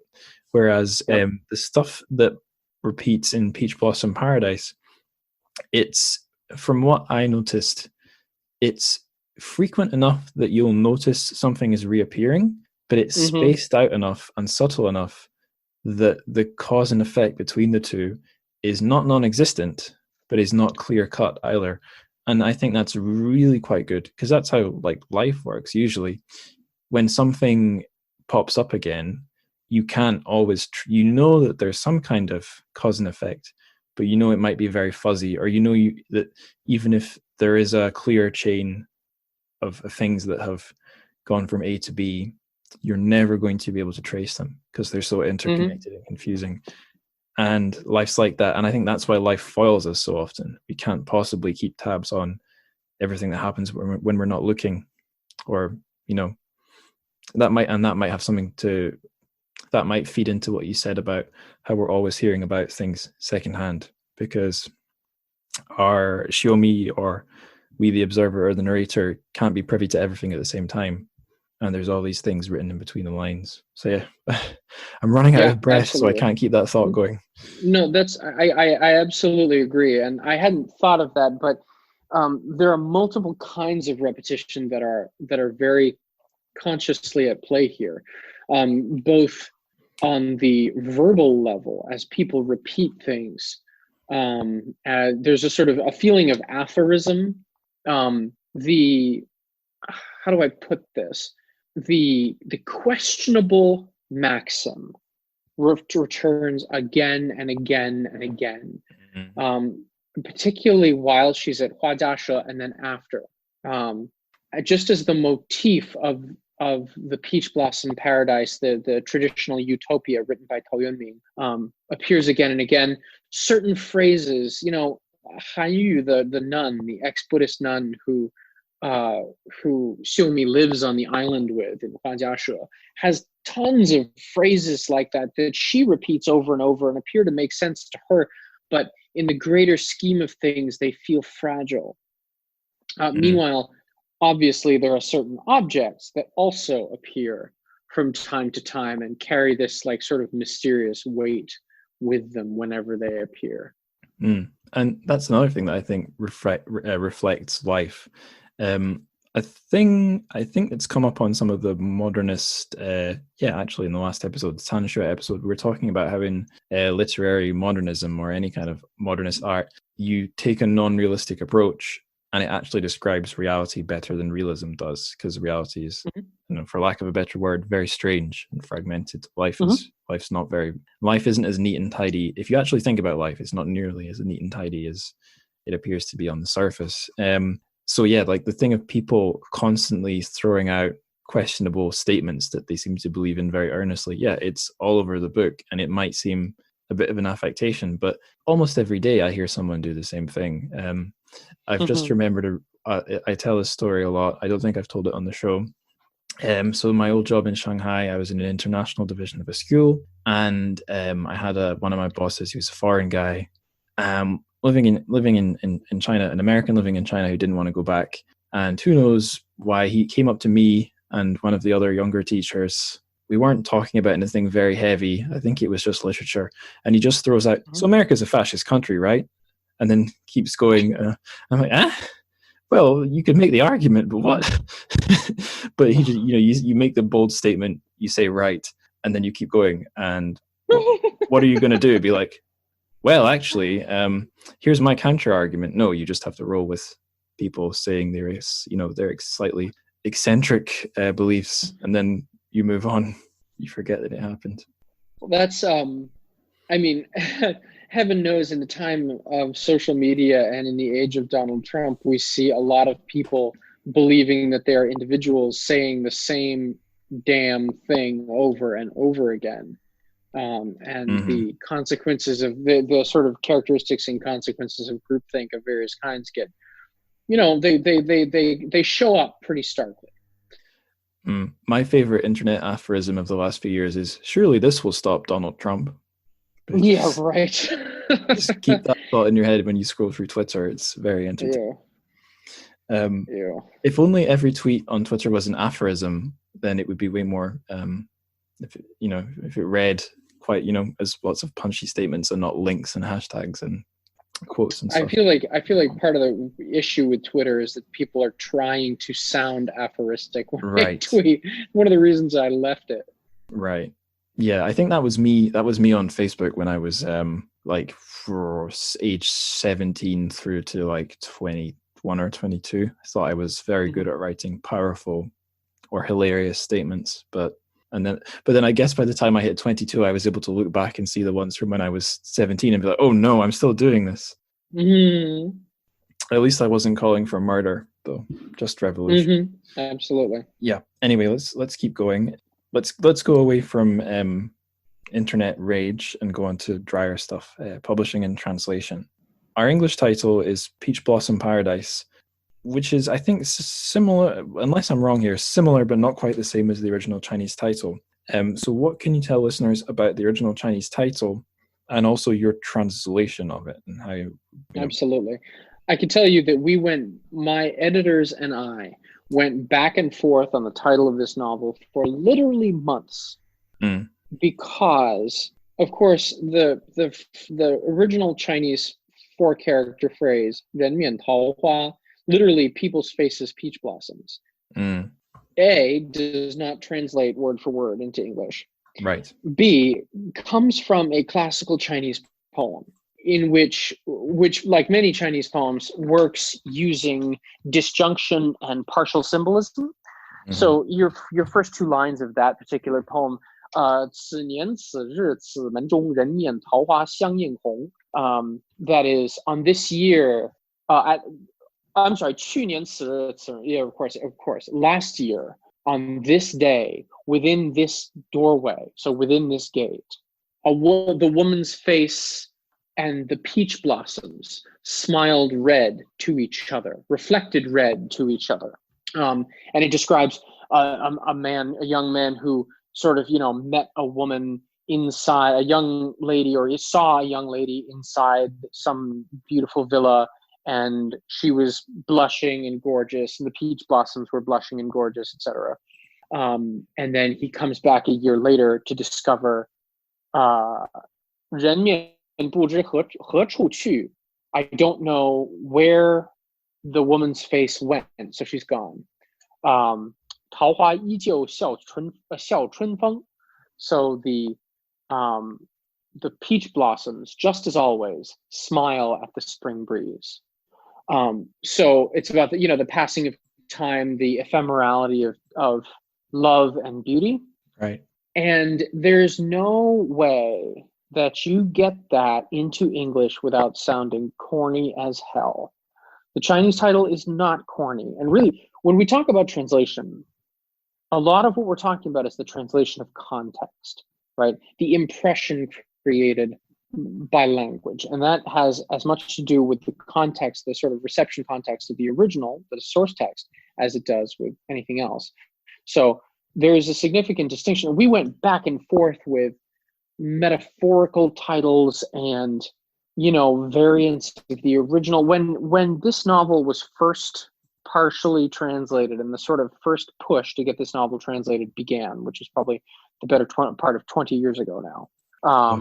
It was the translator simply translated it as beauty. That was the whole thing. Interesting. And well, I understand why, but you can your reaction, which was also my reaction, sort of describes why that translation we believed was not feasible. Right. So, we went back and forth, and what we decided on, this title, Peach Blossom Paradise, blends both how do I want to put this? It blends specific reference to the Chinese title with specific reference to the myth that underlies it. Right. So the myth of the peach blossom spring, the utopia that is found by the fisherman who is following peach blossom petals that are coming downstream, and he follows the stream to a cave, and he goes in the cave and follows it until he comes out the other side, and he finds this timeless utopia in which people don't know what government it is, and everyone loves everyone else. And so the title Peach Blossom Paradise refers to both the poem and to this that I just mentioned, and the ancient tale of paradise on earth. Perfect. What you mentioned about the English title, or a literal translation of the title just not working at all. It reminded me of how sometimes on original Chinese editions of Chinese books, they'll, for whatever reason, they'll have like the Chinese title and the characters laid out in some interesting way, nice and big, and then they'll have in English, in like Latin alphabet, some kind of an English title, usually a literal or fairly literal title. And I had a vague memory of seeing Peach Blossom with a human face listed as an English title for the book somewhere. That's horrible. Yeah, it's scary. It sounds like a horror novel. What an awful cartoon. Yeah. Yeah. Well, yeah, they do that all the time. I mean, Chinese publishers are mandated to have English language titles of their books when they report them. This is bound up with all the rules and regulations of the Chinese publishing sphere, and most of the time they come up with these really, really unfortunate versions, like Jia Pingwan's Gulu Cun, Gulu Village. It's literally he titled it like The Story of China or something. There's a journalist named Li Chengpeng who I find amazing and who is now censored all over the place. But he's amazing. He has this incredible book of journalistic nonfiction opinion pieces called 全世界人民都知道, right? Everyone else in the world knows. And his English language title is Smilance. Smilance. Yes. Like trying to turn smile into a silence. Noun.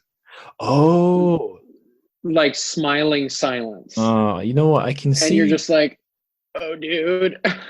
Yeah, it's weird. If you were a Martian coming down from space, you might be like, "Aha, very excellent and cunning use of language." But yeah, it's about the translation of. It's about knowing how the thing is received, yes. Right, and reproducing a context of reception. Mm-hmm. If the title is not weird and strange in Chinese, if the title is not uber corny in Chinese, then it shouldn't be weird and strange in English or uber corny in English. Right, there you go. Yeah, you're reproducing the effect, not necessarily the meaning. Yeah. Right. The end of that story was, as you were talking, I was listening, but I was also Google image searching the Chinese name, and it seems that the publishers. My memory might have been false. I might have seen it on a web page, not a book cover, because all the Latin writing I'm seeing on the Chinese book covers just have the pinyin, Remian Taohua. So yep. Choice. Yep. Mm-hmm. Yeah. Okay. And next question. No segue. Just the next question. Have you met or communicated much with Ge himself? Mm-hmm. Yes, he and I have an excellent working relationship. Awesome. We started. I met Ge when I audited one of his classes at Tsinghua while I was studying Chinese at an immersive program at Tsinghua University where he teaches, and I met someone who was one of his students, and she took me to listen to one of his classes. Later, when Eric and I were trying to get Paper Republic going as a rights representation agency and like a publishing consulting agency in the, I guess, 2009, 10, and 11. Mm-hmm. 2010 was when the Invisibility Cloak came out, and I just fell in love with that. And we actually were, so we were involved with the marketing of that title to NYRB. And that was when I started talking to Ge.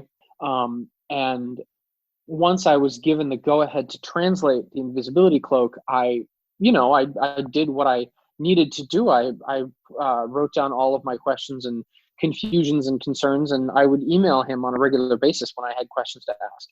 And he would usually, he'd copy the original email and he'd write in his answers underneath my questions. When we did an event a year or two after the publication of the novel, might have been right around that time, I remember. And he was talking about my translation, and he said, I loved working with him because he was always asking me questions. Mm. He'd be like, what's this mean? What's this mean? And he actually, Ge noted that I caught a couple of inconsistencies. Right. In the prose itself, and he compared this to other translations that have been done of his work, where in which the foreign rights for the novel were sold, and the translator never contacted him, and all of a sudden, 18 months or whatever later, this version of his book comes out, and he has no idea what's in it. Right, and he's got no one to chase up, or at least no rapport with the person he can chase up.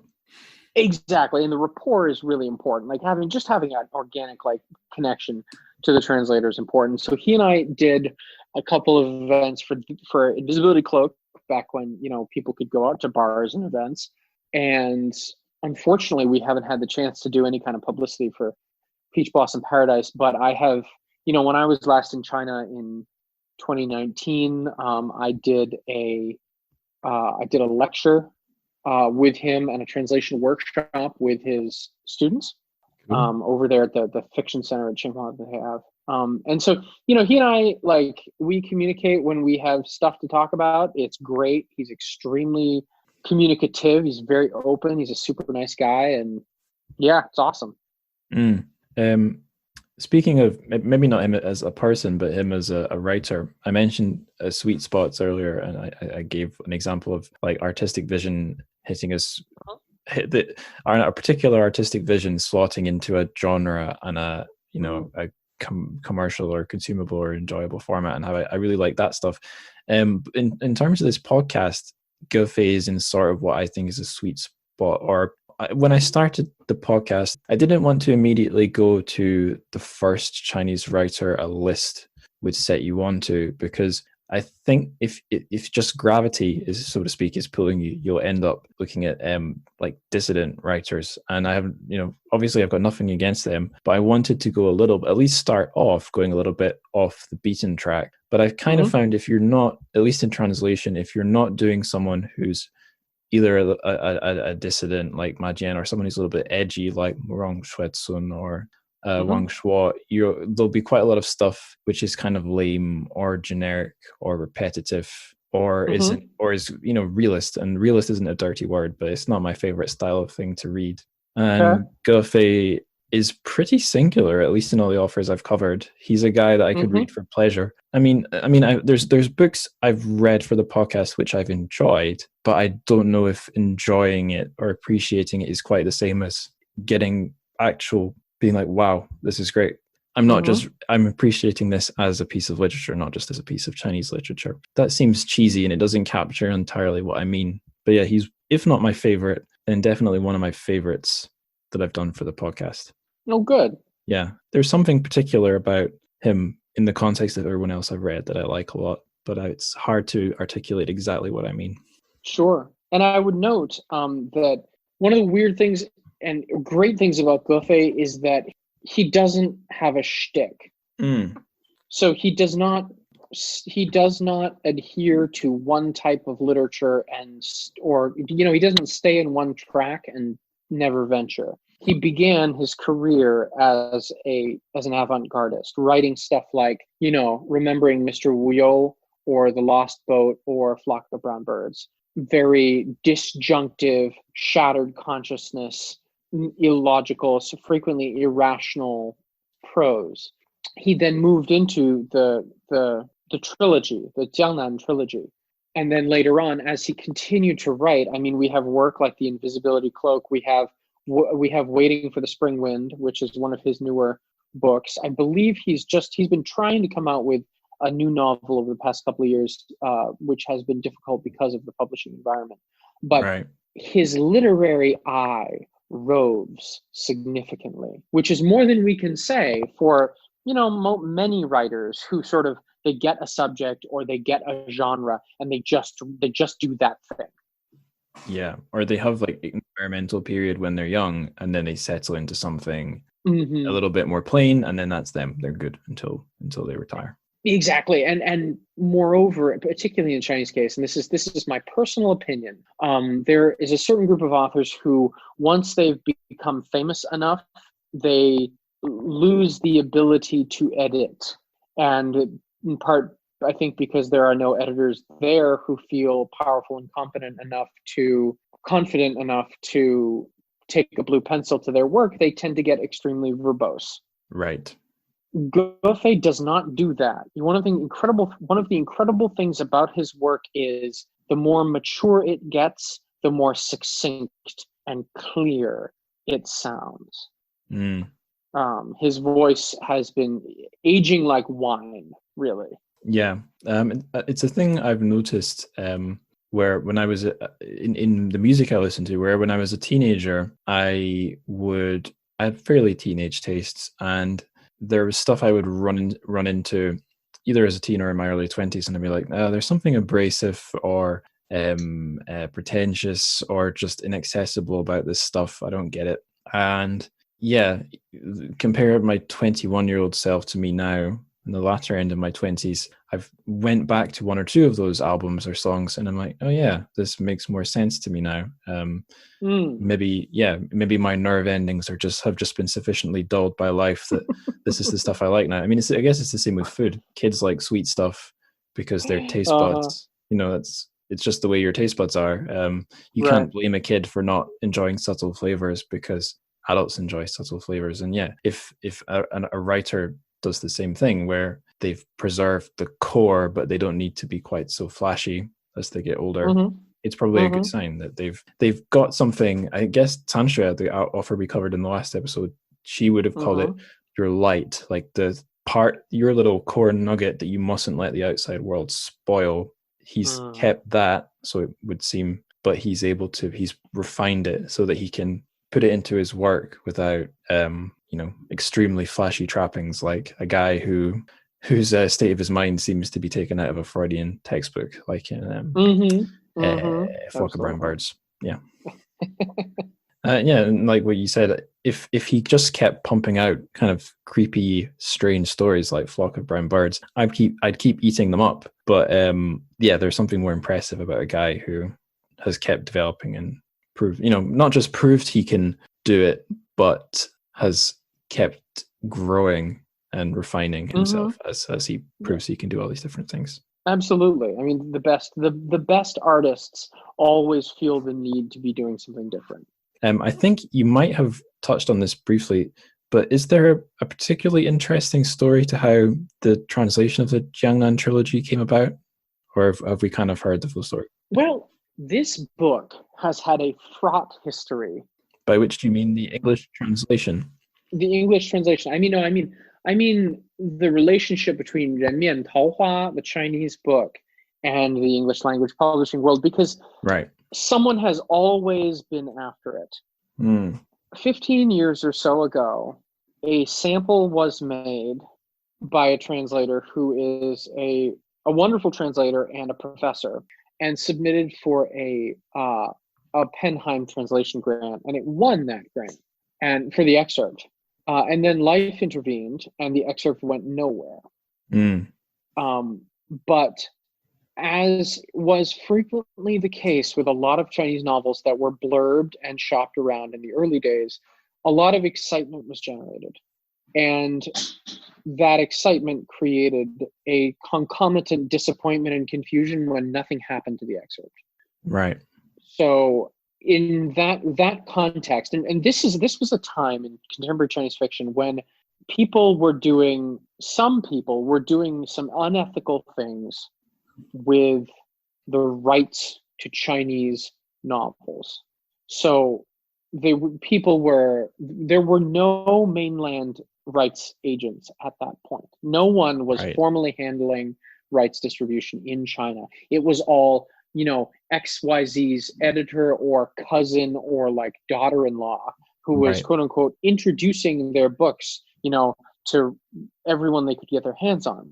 Right. So no rights management, infrastructure, practices, nexuses, like the Wild West sort of. Yeah, exactly. And as in the Wild West, innocent people get shot, metaphorically speaking.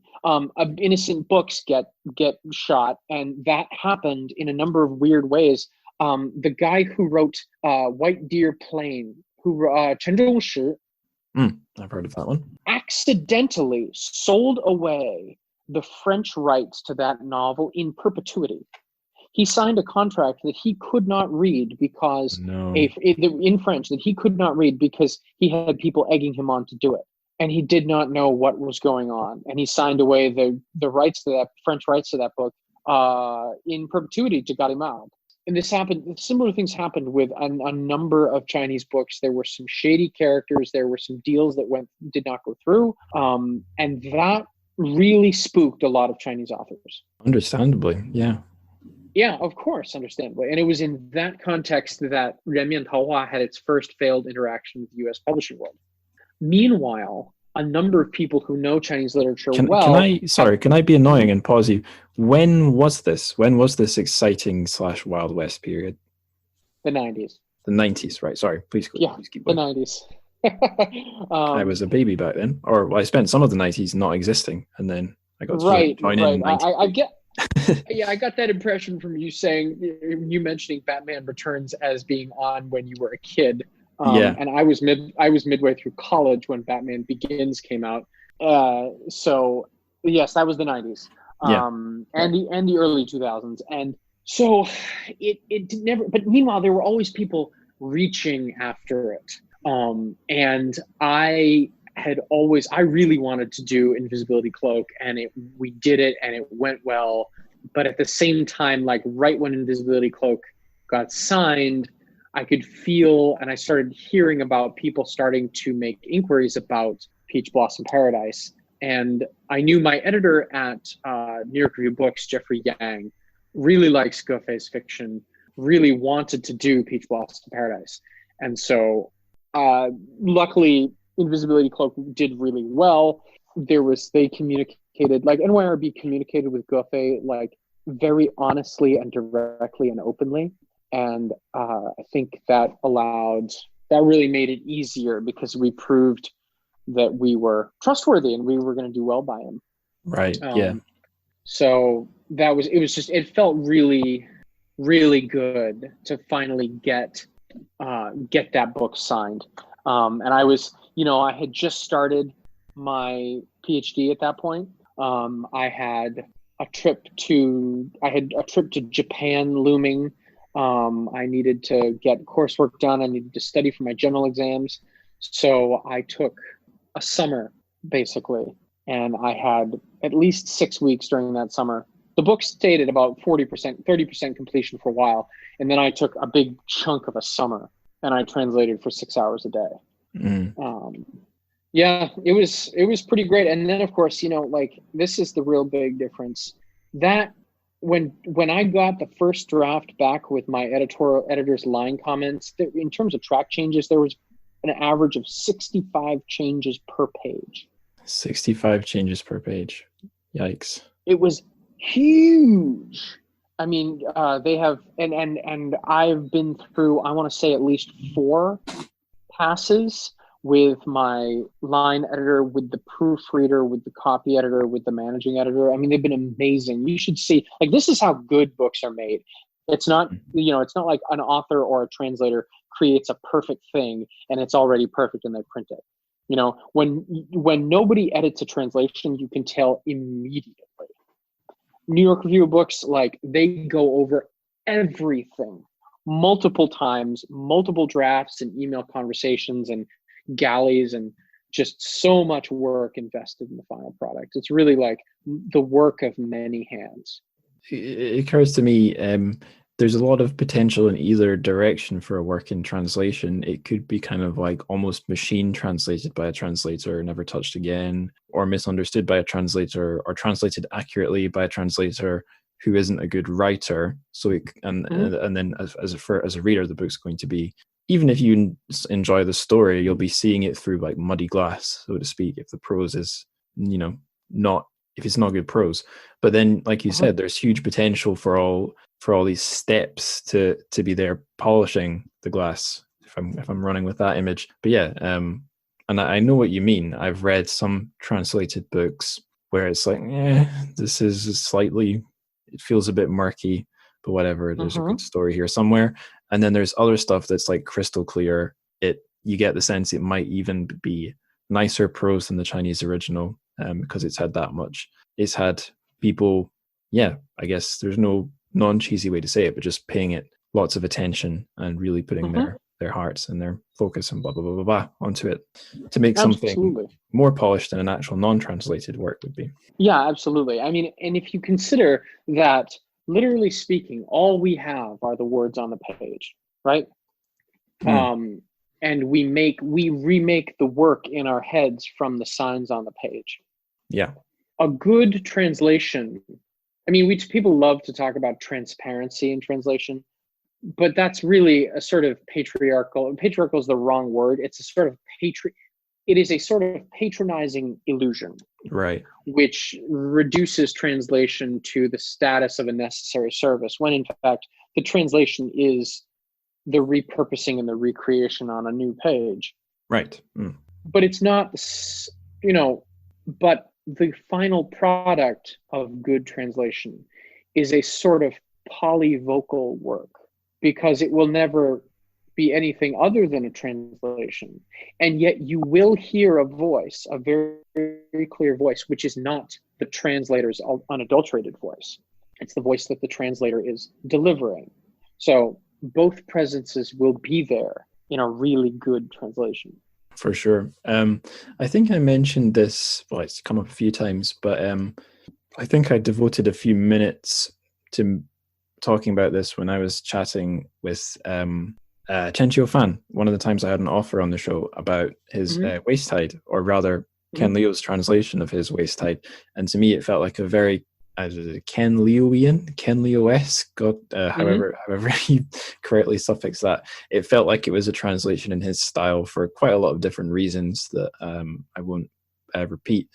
But I remember when I'd heard Ken or read his writing or heard him talking, or somewhere down the line I've heard him say he has a slightly unconventional opinion that there's something quite cool about translationese, reading a piece of English that is kind of clearly a translation, but that gives it a kind of power because it can still read very smoothly, and it will have qualities that something not translated wouldn't have. And that might particularly apply to like something like Chinese to English, two languages that aren't even on the same language tree, unless you're going, unless the roots run really deep. But it could, like I was trying to say earlier, it could be a complete train wreck, or it could be could produce something really special. And the favorite books I've done on the show are they have a quality to them. Either they read just like I'd read any other book, or there's something special about them that you wouldn't find in other books. The process of foreignization can be used masterfully as a domestic tool.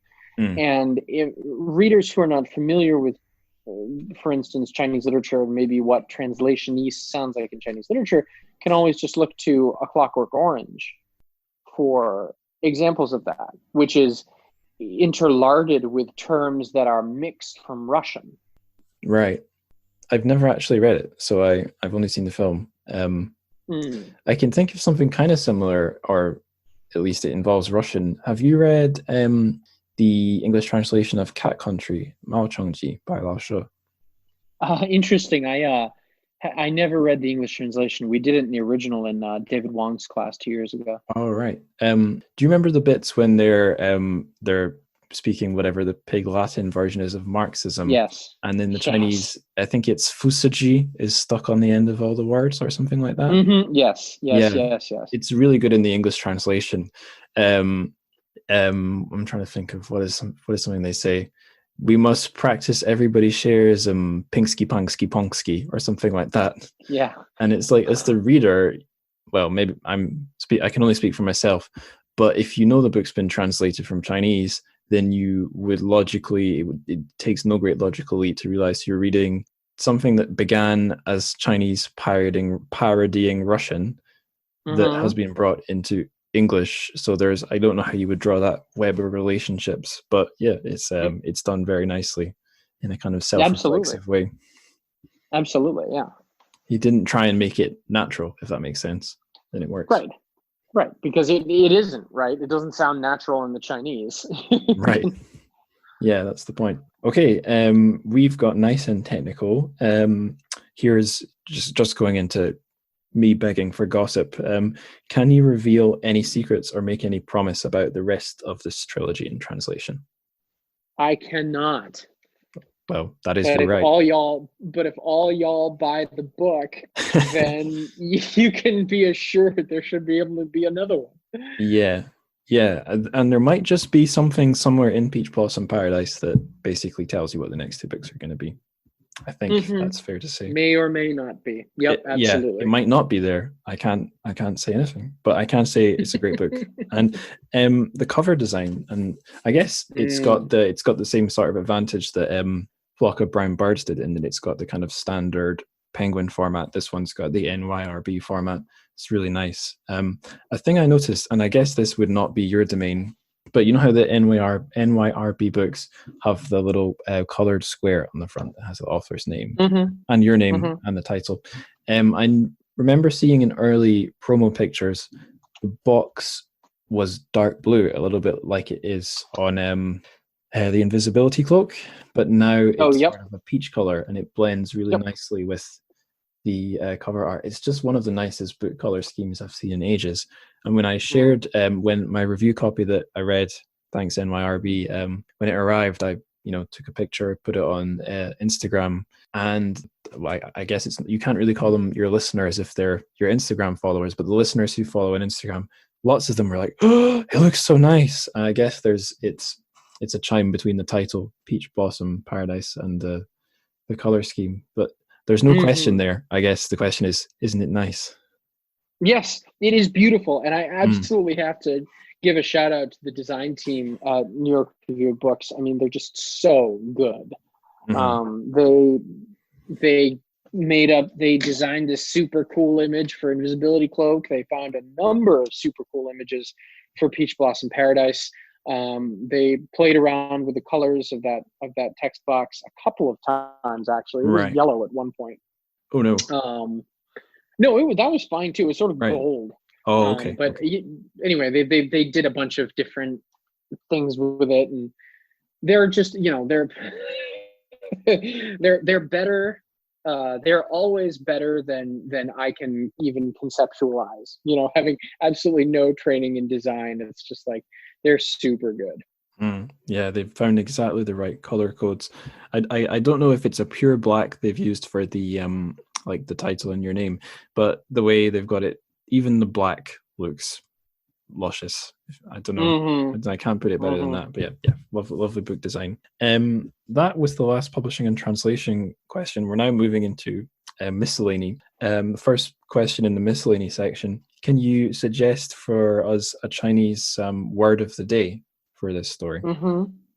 Yeah, I mean, if it were only one character, I have to think of the word tu.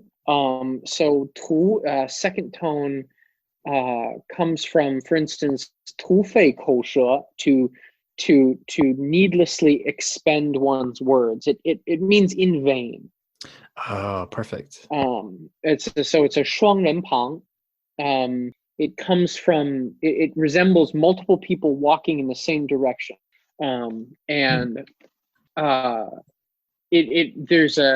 There's a very famous source for this character from the Rhapsody of the Owl by Jia Yi, who is a very, very famous court poet from the Han Dynasty, in which he's talking about sort of the masses of people, and he says chu po zhi tu xi huo qu xi dong, meaning the disciples of, what is it? It's like the disciples of material pursuits. They run hither and thither, east and west, and there's this feeling of needlessness and futility, of energy expended in vain, that I would choose as the sort of character, one of the characters for this book.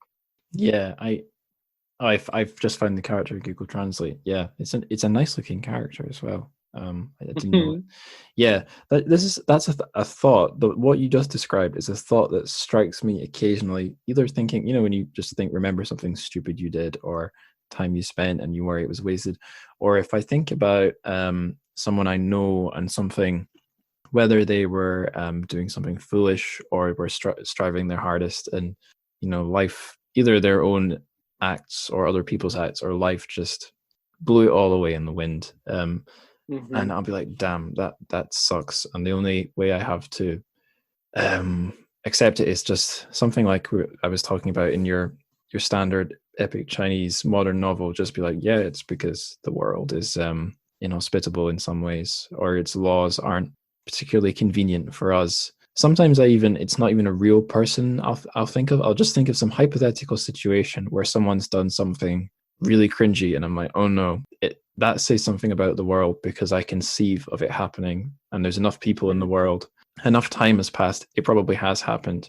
And if you just think of how much stuff is happening in vain, whether you know it or not in the world. It's if you fixate on it, it's pretty depressing, but Right. it is what it is.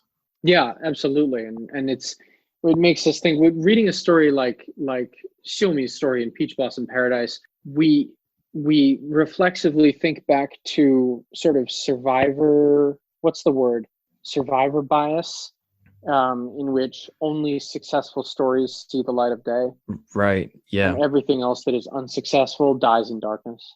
And the stuff that survives, what the thing that led it to survive might not be very morally good, or it might, even if it is morally nowhere, like it has no good or bad morals, it could be something totally random, and that won't, we're told, it applies to evolution, I suppose. The things that survive and carry on their traits are well suited for survival. But just because something survived once doesn't mean that trait's going to be useful long term. I can't think of any very good examples, but yeah, everything is very random, and lots of things get buried for the wrong reason and are lost forever. Yeah, I'm sure I remember when I was reading through my first Chinese history book thinking, "Damn!" Not, I've said before on the show, a thing I had no idea going into picking up the book was how high the highs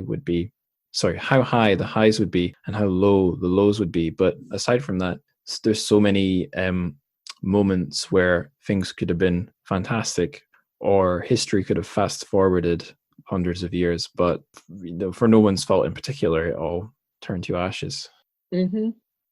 Absolutely. Absolutely. And if you think about, Chinese history's sense of narrative, particularly of monolithic narrative, is so strong that it has a vested interest in eliminating those possibilities of otherness. But really, they're always there. Inevitability is written into history by the victors, but it doesn't match the sort of omnidirectionality of the present moment. Yeah. On to our next miscellaneous question. It's even more silly than the last one. So I've been asking this consistently every episode. I'm not just springing this one on you. If Peach Blossom Paradise was a drink, what drink would it be? And I should stress, it doesn't have to be alcohol. Soft drinks are good. Hot drinks are good. But anything that's a liquid that won't kill you, what would you go for? I think if it were a drink, and frankly, when I first read this question, when you first sent this question to me, the answer appeared immediately in my head. It's Dark and Stormy. I'm a bit of an ignoramus. I've heard of it. I've read it on a menu, but I've forgotten what it is. What's a Dark and Stormy? So a Dark and Stormy can be a number of different things, but mostly it's made with rum and ginger beer with lime juice. It's usually made with dark rum, so dark Jamaican rum. It is obscure, right, and multi-sensory, but it also leaves you with a bitter aftertaste. Yeah. Well argued. It made me realize it's kind of a hard question, unless you really take it seriously like you did. So kudos. So last piece of miscellany, it's your self promo slot. So you've mentioned, you've done this and that. Aside from this book itself, is there anywhere really concrete we can direct listeners? In terms of the work that I do? Yeah, it could either be something you've done, you want to promote, or just where they can find you online if you wish to make such things public. Yeah, absolutely. I mean, I don't have much of a social media presence because it's too tempting for the darker angels of my nature. Yeah, I know what you mean. But I am on Facebook, and you can look me up under my name. And I'm also on LinkedIn, somewhat reluctantly. But in terms of the work I do, even though the PhD has slowed my literary output somewhat, I do have I have a recent translation of a story by Chen Si-an in That We May Live, which is an anthology of experimental literature from Two Lines Press, experimental Chinese literature. I have a couple of translations of Chinese poems out in the Solstice Review as of a month or two ago. And I will have a couple of poems published in an online magazine called The Curator in a couple of months. So those will all be out there, and I'll link to those on both the Facebook and the LinkedIn pages. Meanwhile, Peach Blossom Paradise is on sale, both from NYRB and other booksellers. And if you have a chance, I would really recommend The Invisibility Cloak as well. It is truly a remarkable, shortish novel. You can read it in a day or two, makes an excellent gift. There's a whole bunch of used copies out there, so you could get it for fairly cheap. Right. And it's actually, even though it is about some fairly technical stuff, it's surprisingly relatable. So both of those books are finally out and available, and I would really recommend them to people, because New York View Books, I mean, they're just so good at what they do, and it's been such a pleasure to work with them that it's, they've really produced some excellent stuff. Yeah. So I've read The Invisibility Cloak. I got that for my birthday, actually, my last birthday. And what you said about the technical stuff, listeners, don't be scared. It's doing a thing I really like in books, where the main character isn't just some bookish guy. The main character is a hi-fi repairer and salesman, and also what is the term for an audiophile? Like he's an audiophile. Audiophile, and he's and it's hi-fi systems that he's an expert in. And I don't know if Guffey himself is an audiophile or if he just did the research, but it's a nice snapshot of not the typical bookish bookish author writing bookish characters. It's a good example of the opposite of that. I think I noticed, especially as a kid and a teenager reading books, is the good guys always like to read books and the baddies always hate books. And there's a reason for that. But yeah, it's a fantastic book. Otherwise, I'll plug myself here, actually. If any of you listeners have wondered what is there on the show's Patreon, if you are interested in what I've got to say about Guffey, and if you're not, that's fine. But if you are, I did an episode on The Invisibility Cloak on its own.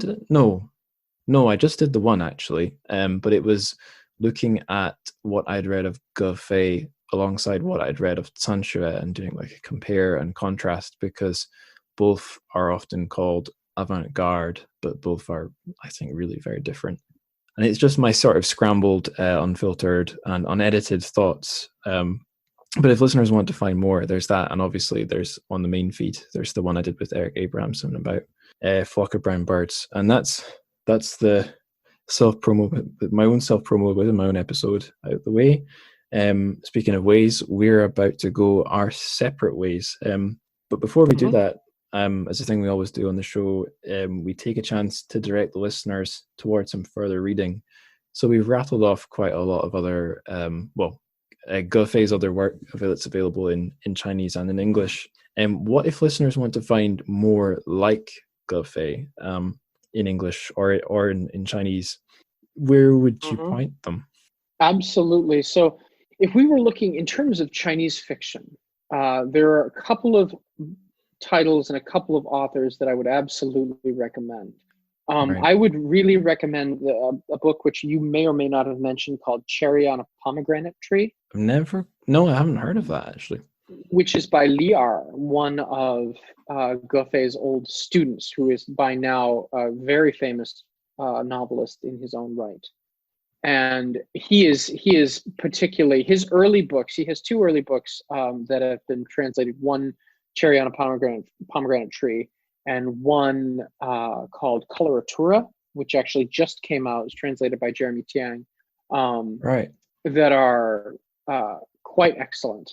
Other than that, in terms of, you mentioned TrChFic, and I thought Annalise Finnegan-Westmowen's translation of The Last Lover was quite good. Right.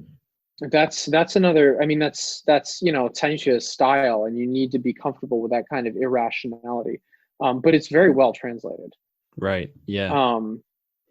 And of course, when it comes to that kind of clear, painful writing, Dream of Ding Village translated by Cindy Carter. It's from Ding Zhuang Meng by Yan Liangke, Mm. about the AIDS village in Henan. Yeah. I presumably you know the story, but Dream of Ding Village is an excellent short novel. It's beautifully done. I'd never seen a physical copy, so I didn't know it was short. But the only Yan Lianke book I have sitting on my shelf, it's Lenin's Kisses, and interesting sounding story, lovely book design, but it's very big, so I've not started on it yet. Who knows? Sure. But yeah, there's something to be said for short novels. I have to, before I ask you the next question, I'm thought about bringing it up before, but now I have to because you've mentioned both Chen Sa'an and Jeremy Tiang. He has translated her. If listeners want to know a bit about Chen Sa'an on this podcast feed, I've got an episode on Ocean Hot Pot, which is a play she wrote, which appeared in translation at the Edinburgh Fringe Festival. I think 2018, and I was able to catch that one, so that's interesting. But yeah, you also mentioned That We May Live. That's one I think I've mentioned it on the show. It's a tricky one. I was given a PDF copy of it by the Leeds Centre for Chinese Writing. I think the intention was for contributors to write reviews of some books. It went nowhere. I think the pandemic just washed it away in so I was never. I sent in one review for those books I was given. I don't know if anything came of it, but anyway, this PDF is sitting on my hard drive, but I don't want to read it because the book's design is absolutely gorgeous. I know I keep bringing up nice book design, but this one they've really gone typographically rather than just cover design. It looks fab. So I think I'm going to wait till I have a physical copy to read it. But just based on the visuals alone, I haven't read that one, but I'd recommend it. And I'd be interested to read more Chen Sa'an, having not actually read anything by her, only having seen a play. Well, she's great. I'm in the middle of translating another one of her stories for the same publisher.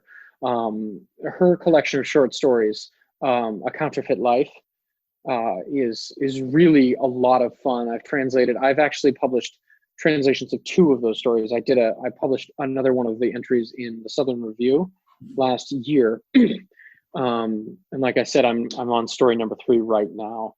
She's wonderful. I love her fiction. She's such an interesting, compassionate, sensitive, like multivalent and incredibly powerful writer and playwright. I'm a huge fan of Chen Sa'an. Cool. Glad to hear that. I'm gonna keep plugging myself here because things just keep popping up. It seems silly not to grab them when they do.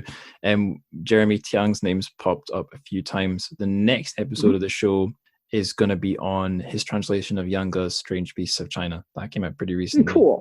I got to read it first. I think it's still in the post.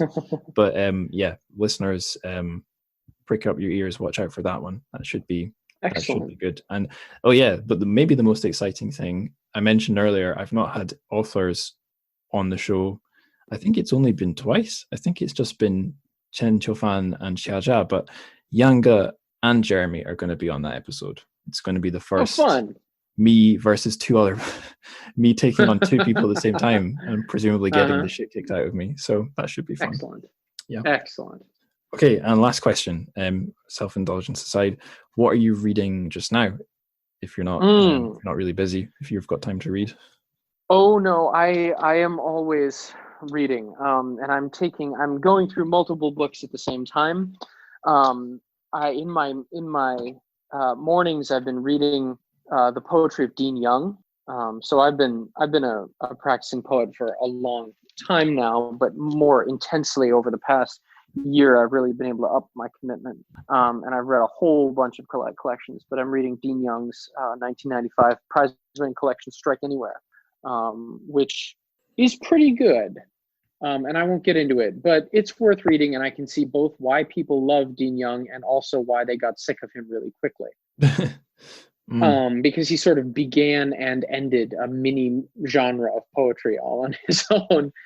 At the same time, I'm reading Ken Casey's One Flew Over Cuckoo's Nest, which I'm embarrassed to say I never finished. Right. I've got some ancient Chinese literature that I've queued up. I'm reading the poetry of a guy named Yuan Zhongdao, who is who's a big poet of Ming Dynasty. And then let's see, what else do we have in this pile? I have this huge pile of books sitting next to me. Oh, and also the the printed version of the Pingshu Sanguo Yanyi. So it's the Pingshu performance version of the Romance of the Three Kingdoms. And the way that I'm doing it is each chapter has a QR code that links to the live performance on Himalaya. And I'm actually, because this is part of my field work, I'm actually listening to the to the performance while I'm reading the text. Cool. I think that's the first time a guest has talked about being a Himalaya user, and that's one I know about. I gave listeners, you wouldn't know this, but I give every guest a disclaimer on everything I'm going to do with the show. And one thing I tell them is, I upload to this thing called Himalaya, and I realize now I didn't need to baby talk you through what it was, but that's cool. Mm-hmm. Yeah, Himalaya is very useful. I've pulled a bunch of scholarly evidence off of there because they have so many performances. Cool. That's interesting. Now there was something you mentioned. Oh yes, I was going to mention what I'm reading. I think because it ties into having mentioned being addicted to that game, The Witcher. So I play that when I've run out of important life things to do. Late in the evening, I sit down and play it. And being an RPG, you fall into it for hours, and then it's time to go to bed. And I see my copy of Beijing Coma sitting on this doorstopper book. We mentioned doorstopper books a few times. Sitting there looking at me being like, why aren't you reading me? I'm a very important modern Chinese literature. And it's like, oh no, it's already 11:30. I can't do it. But that's an episode that should be happening at some point next year. But this end segment has mostly been me doing self-promotion. So thank you very much for being patient with me, Canaan. Is there anything else we've missed throughout this discussion, or any final notes you want to throw out there? Not really. We've had a great couple hours talking to each other, and we've covered a whole lot of ground. Well, a few listeners have told me they don't love the 3-hour episodes. I think 2 hours is, again, bringing up sweet spots. I think 2 hours is a good sort of sweet spot. It's not so short that it's pointless, and it's not going into insane exhaustion territory. Yeah. Okay. Well, I guess I'll say thank you too. It was a great chat. I don't know how much you prepared. It felt like you're a great podcast guest because you were banging out the $100 words, but you were using them correctly, which doubles their value. It was quite pleasing listening to you articulating what's going on between the lines in the book and stuff. So yeah, I'm sure the listeners will dig that too. Excellent. Well, thank you. Yeah, and should anything else ever come out, maybe if it's just another book in this series, you'd be welcome back on the show. Again, I say that to every guest, but I mean it. If you'd like to come back on, consider yourself welcome. Wonderful. Well, thank you so much, Angus. Yeah, thank you too. And that's us reaching the end of the show. So another banger, and really quite a special novel. I mean, me and Canaan already said this already, but it's really immersive, and it's a really interesting point in Chinese history, and the characters Gilfei's created are some pretty interesting virtual simulated people. So yeah, do check the book out. It's available to buy from the New York Review of Books. You could get it off Amazon, but it's always better not to get it off Amazon. Get it from a real bookseller and not Bezos Corp, please. The revolution demands it of you. Speaking of the revolution, I'm going to reverse things a little bit and talk about the best way you can help this show, and that's by spreading the word. Forward the revolution, tell your local sect leader as he passes you the golden cicada, which indicates that he is friend and not foe, but also anyone who might be interested in the show. Tell them too. And now I'm going to do the actual plugs. Yeah, we'll do things actually in real reverse. I'll do the ways you can give me money now, and then we'll do the purely following based stuff. So if you want to support the show tangibly, which is what I mean by give me money, and help me cover hosting fees and whatnot, you can do. There's 2 ways you can do that will let you access bonus content. There's the Patreon, and there's the Podbean premium feed. They both give you access to all the bonus shows I make about untranslated books about China, be they fiction or non-fiction, or movies, or random thoughts, or sort of my preliminary musings before covering a book on the main show. So like I did that for Peach Blossom Paradise, and I've done that for other books and stuff. So stuff like that. Yes, so Patreon, you can get it all for $1 a month at least, or more. The Podbean premium feed, you do have to sign up for Podbean and their payment system, which might be a minor hurdle for you, but with 10 USD, you get access to all those bonus shows forever, and it's a one-off payment. If you go to the podcast homepage, TrChFic.podbean.com, so TrChFic.podbean.com, what we've got there for you is lots of handy ways to browse the episodes, full show notes, and all the episode art. But the reason I'm bringing this up is there's a support page which lists handy links for all these different methods for supporting the show. So that's that. Okay, let's put money aside and go on to the social media. And maybe most importantly, ways you can get in touch and give me some feedback on the show. If anything I got wrong, then do let me know. If there's stuff I got right, or, more importantly, if there were parts of the show that you really enjoyed, do let me know. As I said at the start of the show as well, if you've got TrChFic relevant news that you'd like me to cover on the show and boost and amplify, well, that's what this show is for. So please do let me know and get in touch. So yeah, forward the revolution, and until next time, 再见.